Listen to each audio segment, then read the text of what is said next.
এখানে এখানে নিউবর্নদের রাখা হয়, মানে নিউবর্নদের কেয়ার ইউনিট এটা। এখানে প্রায় 90% বাচ্চারাই অনাথ, বাবা মা হারা। পারবেন তো এই ভিড়ের মধ্যে থেকে নিজের সন্তানকে খুঁজে বার করতে পারবেন তো আপনি?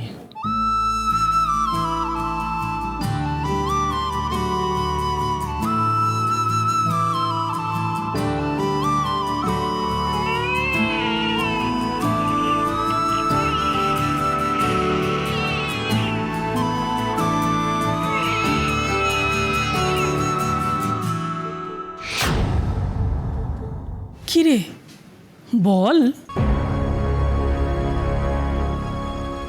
তিস্তা কিছু বলার আগে ওকে আমায় ক্লিয়ারলি সবটা বলতেই হবে।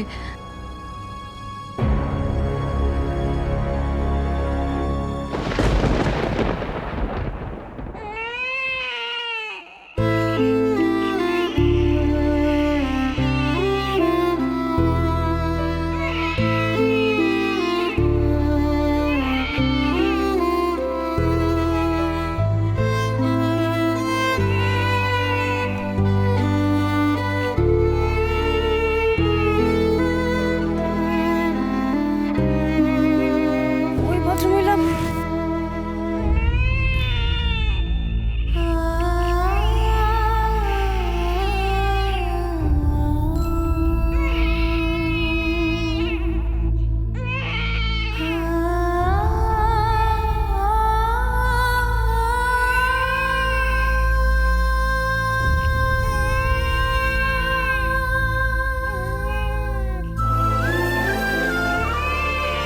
ওকে রেখে এভাবে চলে গেল কেন? ওকে একা ফেলে কি করি এখন আমি?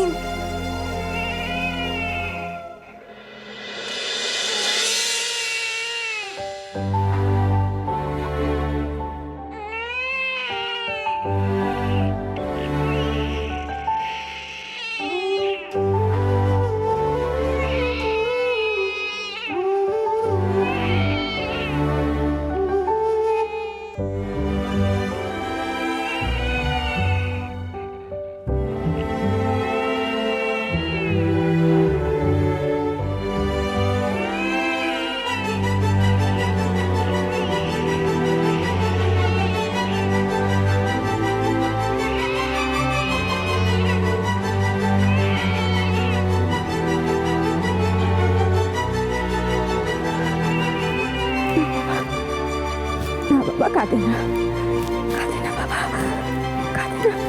চুপ।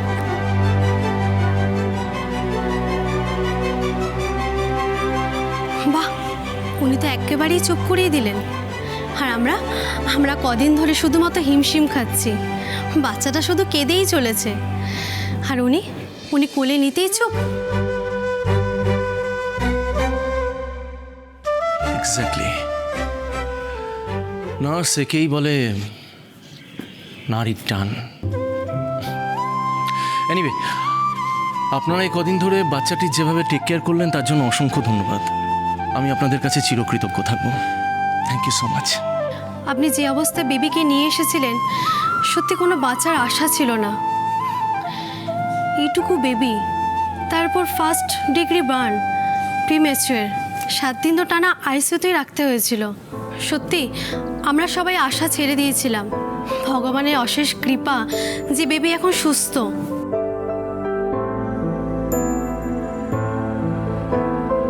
স্যার, এই হারটা বেবির সাথে ছিল, খুব দামি জিনিস, তাই আমরা সবাই মিলে সামলে রেখেছিলাম। আর হ্যাঁ স্যার, আপনি যদি চান তো আজকে বেবিকে বাড়ি নিয়ে যেতে পারেন। ওকে, থ্যাংক ইউ।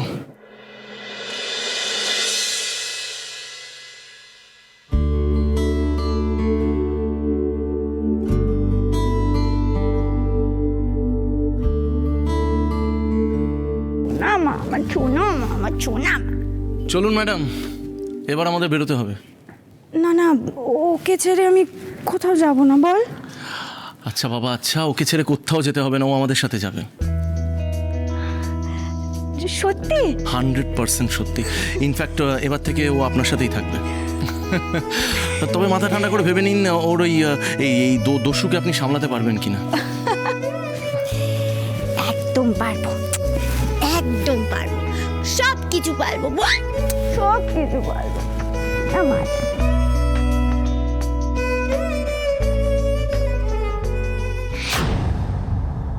বড় মা, তুমি এখানে?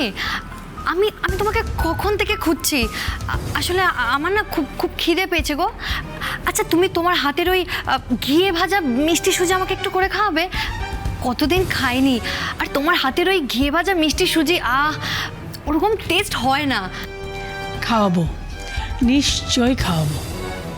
আমি সবাইকে মিষ্টি মুখ করাবো, কিন্তু তার আগে তিস্তার সিদ্ধান্তটা জানতে চাই।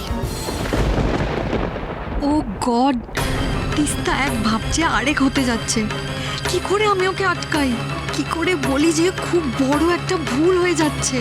আরে ও তিস্তা, তুই যে একেবারে চুপটি করে দাঁড়িয়ে রয়েছিস, বল তোর সিদ্ধান্তটা কি, আমাকে বল। না না না তিস্তা, তুমি যা ভাবছো তাই নয় ব্যাপারটা। কি রে, বল। তিস্তা, বলছিলাম কি, তোমার সাথে আমার একটু কথা আছে। বড় মা, আগে আমি তিস্তার সাথে কথাটা বলে ফেলি, তারপর নয় তুমি ওর ডিসিশনটা শুনে নিও। আচ্ছা, এ তো ভারী মুশকিল হলো। তোরা দুজনে তো সব সময় বকবক করিস, কথা থামতেই চায় না, আবার এখনো তোদের কথা বলা চাই। বেশি সময় লাগবে না। না, আজ আমি তিস্তাকে ছাড়ছি না। আগে ও আমার কথার জবাব দেবে, ওর সিদ্ধান্তটা আমাকে জানাবে, তারপর তোরা কথা বলবি। কি হবে এখন? তুই তুই কিছু না বললে যে আমি নিশ্চিন্ত হতে পারছি না মা।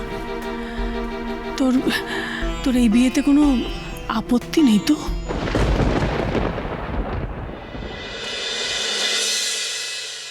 না ভালো আন্টি, আমার কোনো আপত্তি নেই।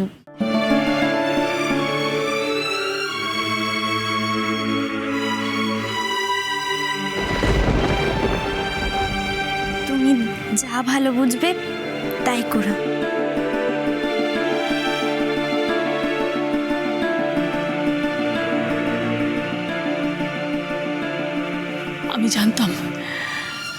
আমি জানতাম তিস্তা রাজি হবেই।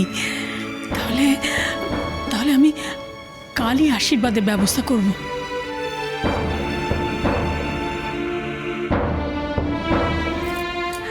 শুনছো? শোনো, কি হবে এবার? তিস্তা তো সবটা না বুঝেই হ্যাঁ করে দিল। যখন আসল সত্যিটা জানবে তখন কি হবে? নীলি বা কি করবে?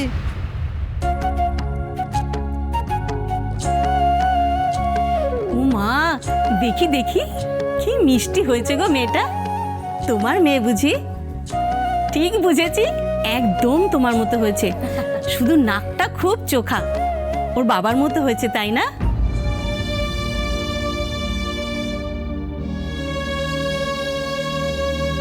বাবা? হ্যাঁ গো, ওর বাবা আসেনি মেয়েকে দেখতে? ও মেয়ে, কথা বলছো না কেন? তোমার বর কোথায় গো?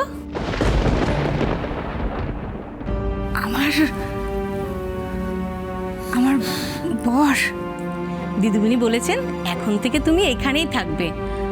যা বোঝার তো বুঝেছি। আচ্ছা, তোমার বর কি তোমায় ছেড়ে দিয়েছে? কি গো, কিছু বলছো না যে? বুঝেছি, এই সব মেয়েদের না এই একই কপাল। চুপ কথা